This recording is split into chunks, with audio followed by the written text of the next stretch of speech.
Jadi yang pertama gitu ya, kenapa sih orang tua itu kadang merasa marah, emosi gitu.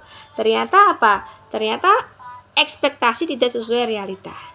Dan yang kedua apa? Kedua adalah karena inner child, trigger masa lalu. Nah, kadang emosi itu sebenarnya tidak karena anak gitu ya, kita sadar itu. Tapi karena apa? Cara kita dulu dididik oleh orang tua kita, meninggalkan bekas-bekas pengasuhan yang tanpa sadar kita copy, kita tiru, kita perlakukan anak sebagaimana dulu kita diperlakukan pula oleh orang tua kita. Nah, ini yang disebut dengan luka pengasuhan. Contoh misalnya, ada perkara hal kecil yang dilakukan anak, kesalahan kecil, tapi kita itu langsung berteriak. Misal anak itu menumpahkan air ya, dalam gelas tak sengaja gitu ya, tersenggol. Nah, kita teriak gitu ya, marah. Nah, tanpa sadar kita melakukan itu. Kenapa? Karena dulu kita diperlakukan seperti itu. Ketika kita menumpahkan air, kita juga diteriaki gitu. Ini yang disebut dengan inner child, luka pengasuhan atau copy paste. Tanpa sadar kebiasaan kita mengcopy kebiasaan orang tua sebelum kita. Nah, maka gitu ya, kalau kita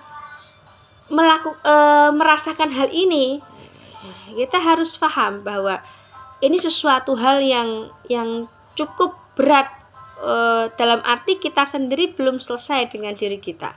Tapi satu sisi kita sudah diamanahkan, dianugerahi anak ya untuk kita didik.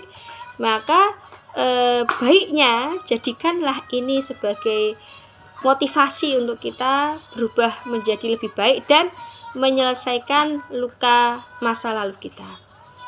Misal kita merasa gitu ya, ketika anak itu nangis, kita bilang gitu aja nangis gitu ya, lebay gitu misalnya. Nah, ternyata kita dulu digituin juga gitu ya, oh cengeng gitu aja nangis gitu. Nah, kita digituin juga. Nah, ini yang disebut dengan inner child. Maka gitu ya, artinya bahwa bukan berarti luka inner child ini tidak bisa disembuhkan, itu bisa. Namun pertama kali untuk menyembuhkannya ya kita harus menyadari bahwa ini sebuah luka yang harus dikelola, untuk diatur emosinya, diregulasi dan dihilangkan lama-lama. Itu ya para bunda ya.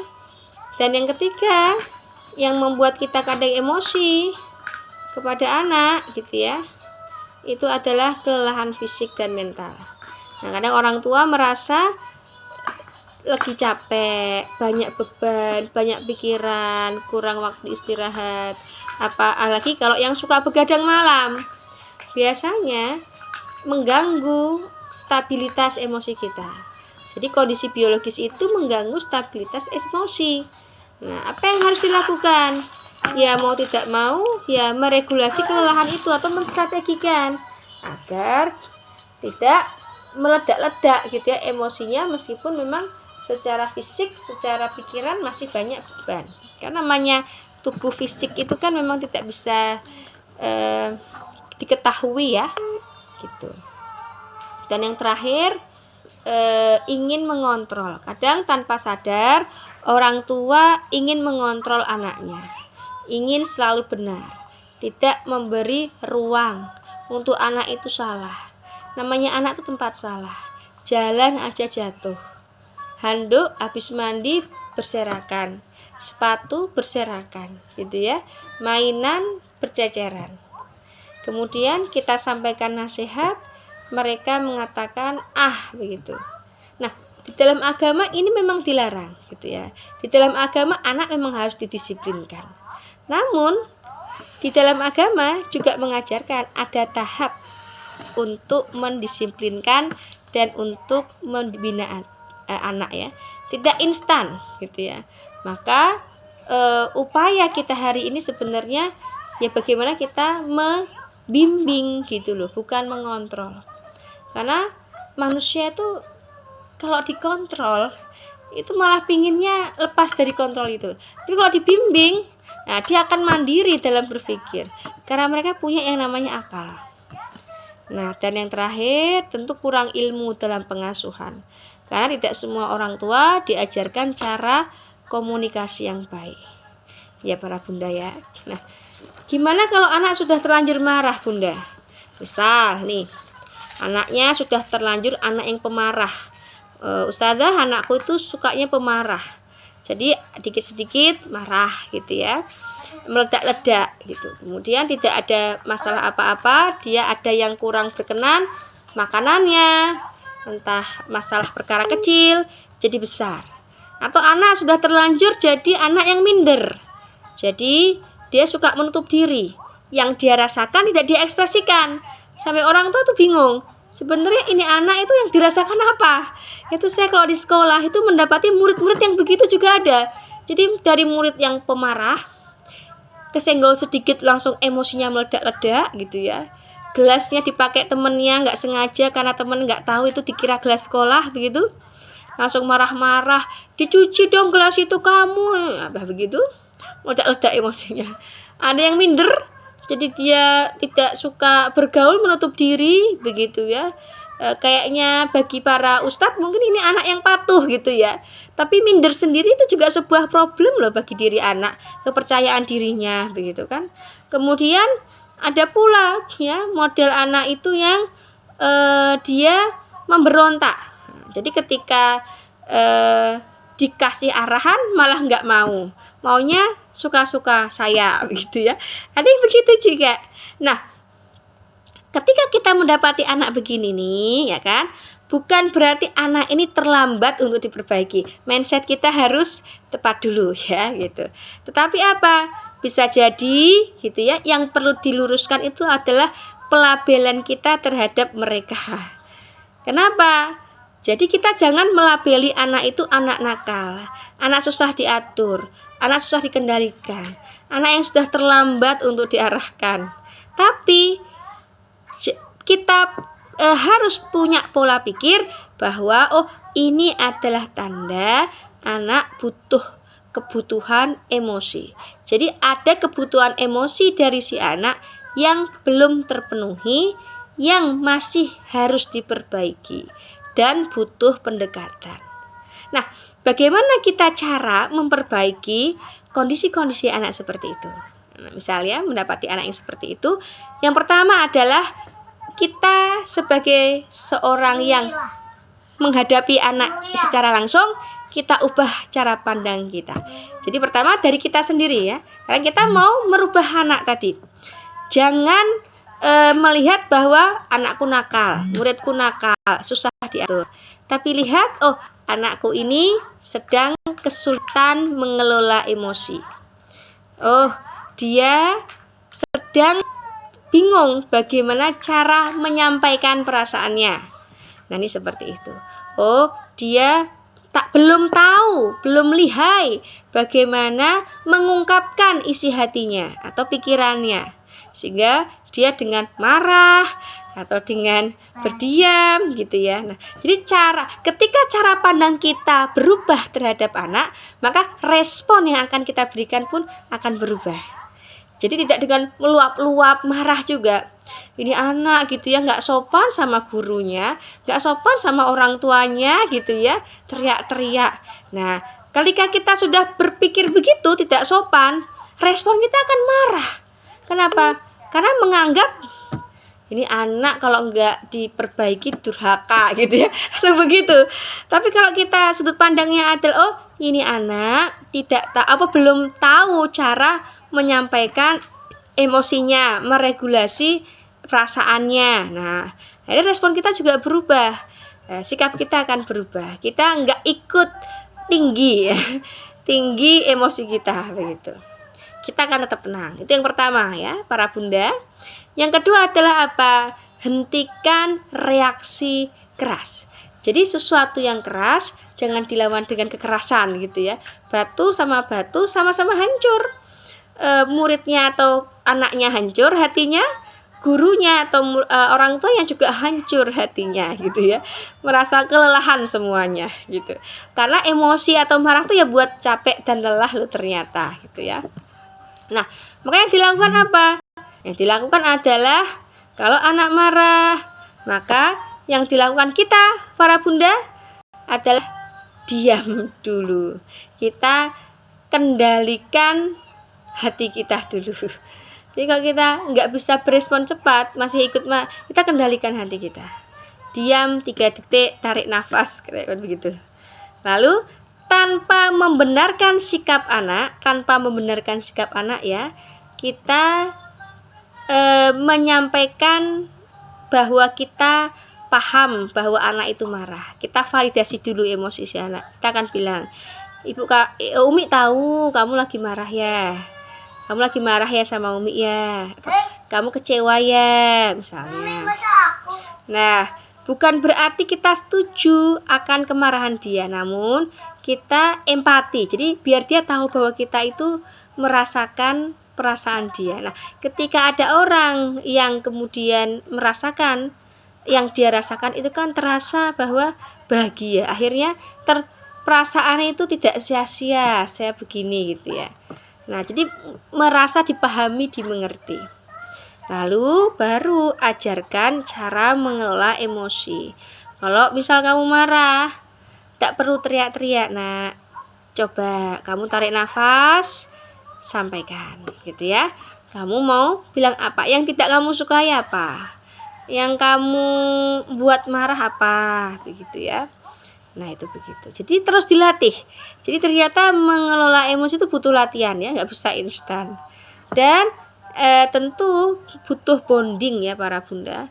Tanpa bonding, kedekatan kedekatan kita dengan anak tuh kalau marah nggak akan mau sama kita, karena kita nggak ada bonding. Tapi kalau ada bonding gitu ya, bonding ini dibangun dengan apa? Dengan kita suka ngobrol santai sama anak tanpa menggurui, ada waktu khusus berdua, kita biasa memeluk ya, menepuk pundak anak, mengelus kepala anak gitu ya. Itu namanya bonding, sentuhan hangat. Nah, biasanya kalau ada bonding, semarah-marahnya mereka pada kita, mereka nggak akan melarikan diri dari kita gitu ya. Nah, dan tetap tegas, tapi kita nggak boleh kasar. Jadi tegas itu artinya apa? Bahwa ada batasan-batasan yang mereka nggak boleh langgar, kayak syariat misalnya. Boleh nggak Mi, aku hari ini nggak sholat, hari ini aja. Enggak nak, gitu ya. Karena sholat itu kan tiang agama. Yang ditanya sama Allah pertama kali nanti sholat. Yang menentukan kita itu selamat atau tidak nanti ketika kita di akhirat itu sholat, begitu ya. Jadi selelah-lelahnya sholat yuk, begitu. Jadi seperti itu. Jadi ada batasan. Yang mereka ada hal yang nggak boleh dilobi dan ada yang mungkin bisa. Contoh belajar. Belajar kan wajib. Kalau belajar ilmu pelajaran sekolah kan nggak harus saat itu. Jadi Mi aku capek, ya udah makan dulu lalu belajar. Atau HP misalnya. Anak-anak sekarang kan HP ya Papa ya. Mungkin sesekali kita mengatakan 5 menit ya. Tapi habis itu belajar gitu. Jadi ada kompromi-kompromi pada perkara-perkara yang mubah. Tapi pada perkara-perkara yang syariat, yang wajib, yang haram, kita tidak boleh kompromi gitu ya. Jadi itu ada batasan yang jelas, tegas tapi juga tidak kasar. Membimbing tapi tidak melukai. Dan membangun kepercayaan diri anak. Selain hindari membandingkan. Jadi ada dikatakan dosa orang tua kepada anak itu 1 membandingkan. Jadi ternyata tidak hanya anak durhaka pada orang tua, tapi dalam Islam itu sebenarnya ada durhakanya orang tua kepada anak. Artinya apa? Yang membuat orang tua itu masuk neraka karena penyebab durhakanya anak, karena durhakanya orang tua pada anak. Jadi ini diambil dari kisah di dalam hadis qudsi ya. Ketika ada seorang anak yang kemudian hamba ya Allah pada saat hari kiamat kelak gitu, disampaikan di dalam dalil itu, dipanggil sama Allah. Kemudian ketika dipanggil si anak ini mengatakan bahwa ketika mau dimasukkan neraka, si anak ini protes, ya Allah, saya ini jadi anak yang buruk gitu ya, tidak taat kepada engkau, bukan kemauanku. Nah, karena orang tuaku yang tidak mengarahkanku dan mendidikku. Nah, dipanggil orang tuanya. Padahal orang tuanya ini sudah ditetapkan penghuni surga. Dipanggillah orang tuanya. Nah, karena komplain dari si anak tadi itu kepada Allah, akhirnya si orang tua yang awalnya masuk surga jadilah masuk neraka. Nah, bayangkan ternyata tidak hanya durhakanya anak pada orang tua, tapi orang tua tuh bisa berbuat durhaka juga pada anak. Ketika apa bentuknya?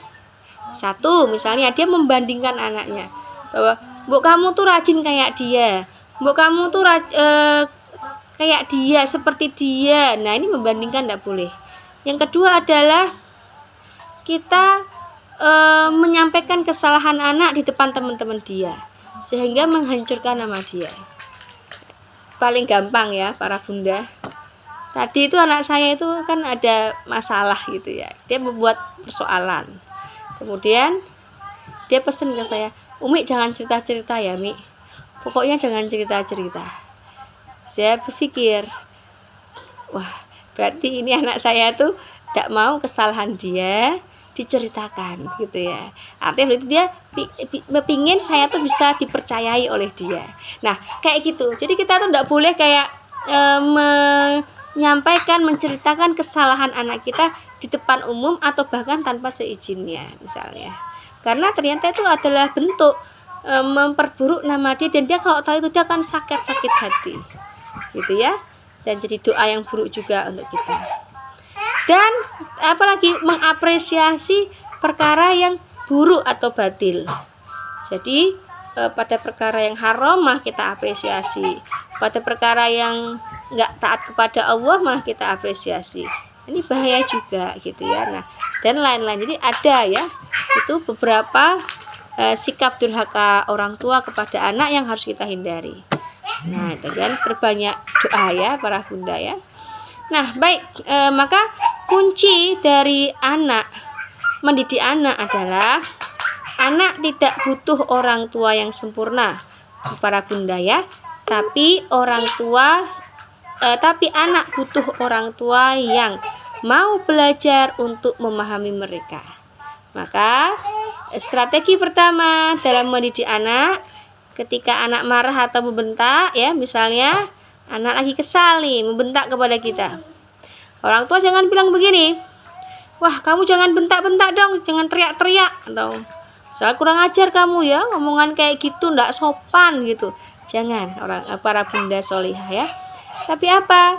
Sampaikan begini, "Bunda, Umi tahu kamu lagi marah ya.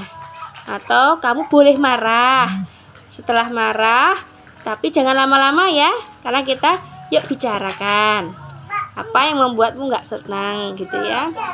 Atau minum dulu, duduk dulu, tenang dulu, yuk cerita gitu." Jadi anak itu akan merasa bahwa bunda ini nggak marah, tapi pingin mengenal diriku gitu ya, pingin mengetahui perasaanku. Nah, ini merasa diterima dia nanti. Jangan bilang begini para bunda ya, misalnya pokoknya harus nurut gitu ya, nggak usah banyak alasan. Nah misalnya, jangan seperti itu. Bisa jadi ada pola pikir anak yang membuat dia bersikap nggak tepat. Maka kita sampaikan, coba jelaskan kenapa kamu nggak mau sholat, kenapa kamu nggak mau ke masjid, kenapa kamu maunya nggak pakai kerudung misalnya. Kita coba tanyakan gitu ya, kenapa nggak mau sekolah gitu ya, kenapa pingin HP, di dalamnya ada apa sih gitu ya. Nah misalnya, jadi kita coba tahu maksudnya. Ketika kita tahu maksudnya, kita arahkan cara pikirnya. Ini yang disebut dengan pendidikan talqiyan fikrian. Talqiyan fikrian itu apa? Mendidik anak, mengarahkan anak dengan mengajak berpikir benar. Jadi kalau anak level usia prabalik ya para bunda, ini kalau kita ngomong level anak itu ada tingkatannya. Jadi ada level prabalik, ada level balik. Prabalik itu menjelang balik. Dan ketika anak pada usia umur 0 sampai usia 9 tahun gitu ya, itu usia prabalik ya. Maka pada usia ini anak itu masih pada tahap pembentukan pola pikir. Nah, ketika pada pembentukan pola pikir ini saatnya kita mengajak mereka mengajarkan dengan konsep pendidikan talqiyan fikriyan, mengajak berpikir untuk mampu membedakan mana benar mana salah dengan akal mereka disertai dengan informasi dalil dari Allah gitu ya.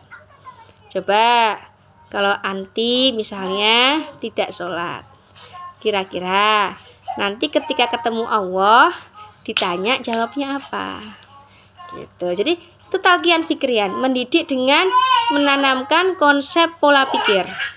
Jadi bukan begini, misal nggak mau sholat, oh nggak mau, kamu tuh orang Islam gitu ya, misal sholat itu wajib gitu. Nah, jadi kita ajarkan dengan ajakan berpikir. Misalnya anak pada usia, nah baru ketika nanti balik itu harus sudah berpikir benar. Tapi kalau ada anak yang sudah balik belum mampu berpikir benar, belum mandiri, wah ini benar-benar PR. Artinya apa? Kita belum selesai pada level 1, tapi anak sudah keburu balik. Ya ini hisapnya juga berat juga para bunda ya, tapi tidak ada kata terlambat ya. Jadi kita harus sering mengajak mereka berpikir.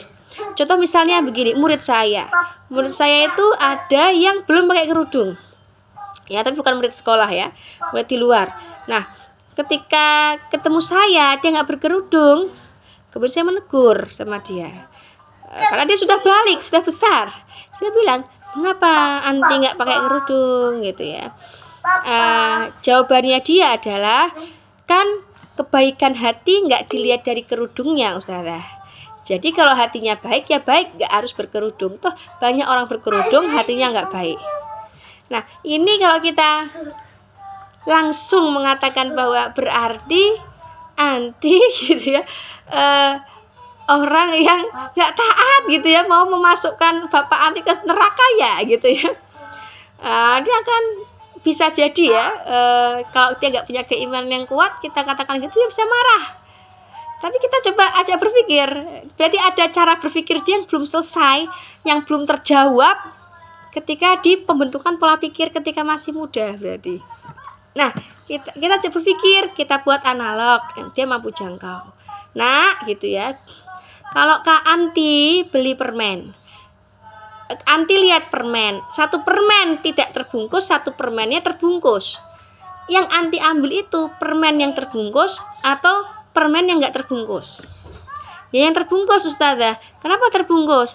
Karena kalau yang nggak terbungkus itu kan adalah dihinggapi lalat, didatangi semut, dihinggapi nyamuk gitu kan. Nah seperti itulah wanita yang berhijab gitu ya. Maka dia akan lebih dimuliakan oleh makhluk yang lain. Kenapa? Karena dia berharga, berarti kan terbungkus gitu ya. Satu sisi Allah mencintai hambanya yang mentaatinya dan memberikan pahala. Nah jadi satu sisi kita ajak pola pikir bahwa diri